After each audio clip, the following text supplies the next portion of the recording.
Hey hello everyone, welcome back to my new blog. আমার চ্যানেলে প্রথম আমি একটা লং ব্লগ পোস্ট করছি। এর আগে আমার চ্যানেলে কোনো লং ব্লগ পোস্ট করিনি, তবে আমার চ্যানেলে লং মেকআপের টিউটোরিয়াল ভিডিও আছে, কিন্তু ব্লগ পোস্ট করা হয়নি। এমনিতে মিনি ব্লগ তোমাদের সঙ্গে আমি প্রায় শেয়ার করে থাকি। তো যেহেতু সবাইকে নিয়ে ঘুরতে যাব, ফ্যামিলি মেম্বার্সদের নিয়ে, তাই ভাবলাম তোমাদের সঙ্গে একটা ব্লগ শেয়ার করা যেতেই পারে। তো ঘুরতে যাব বলে আগের দিন কলেজ থেকে এসে আমি আমার নেইল এক্সটেনশন করতে বসে পড়ি। আর পরের দিন সকালবেলা 7টা নাগাদ ঘুম থেকে উঠে স্নান করে পুজো দিয়ে আমি বসে পড়ি আমার মেকআপ করতে, যেটার গেট রেডি উইথ মি আমি তোমাদেরকে শর্ট ভিডিওতে বা লং ভিডিওতে শেয়ার করে দেব। রেডি হয়ে কিছুক্ষণ অপেক্ষা করার পর আমাদের গাড়িও চলে আসে। তারপর কিছুটা ব্যাকপ্যাকিং করে আমি, মা, বাবা তিনজন গাড়িতে উঠে পড়ি। তারপর মামার বাড়ি থেকে মামি আর দিদুনকে পিক আপ করে নিই।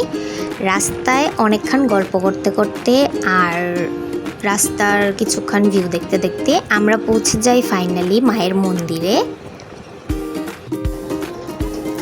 মন্দিরে ঢুকে গাড়ি পার্ক করে আমরা চলে যাই দোকানে গিয়ে মায়ের ভোগ সাজিয়ে সবাই মিলে নেমে পড়ে পুকুর ঘাটে হাত পা ধোয়ার জন্য।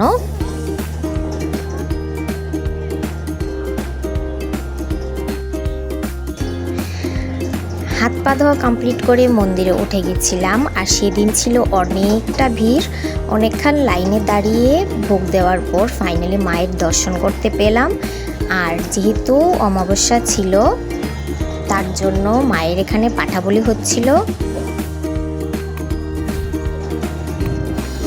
এখানে পাঠা বলি দেখে আমরা শিব মন্দিরে নমস্কার করে গাছতলায় কিছুক্ষণ বসে চলে গেছিলাম দুপুরবেলা মায়ের ভোগ প্রসাদ খেতে।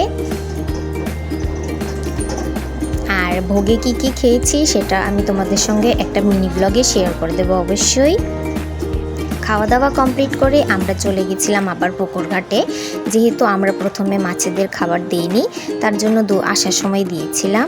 পুকুর ঘাটে কিছুক্ষণ বসে আমরা আবার উপরে উঠে পড়ছিলাম, কারণ আমরা আবার গাড়িতে উঠে যাব, কারণ আমরা একটা নয় আরও দুটো জায়গায় যাব।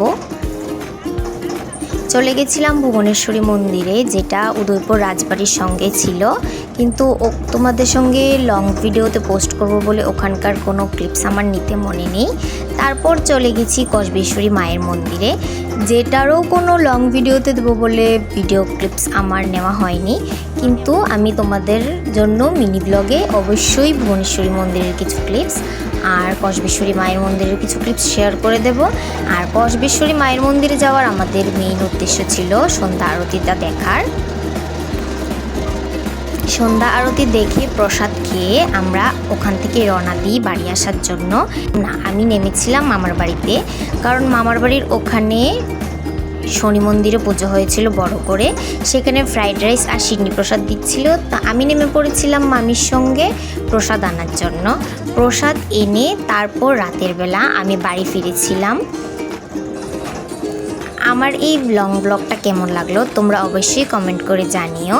যাওয়ার সময় একটা কমেন্ট করে, লাইক করে চ্যানেলটাকে সাবস্ক্রাইব করে দিয়ে যেও।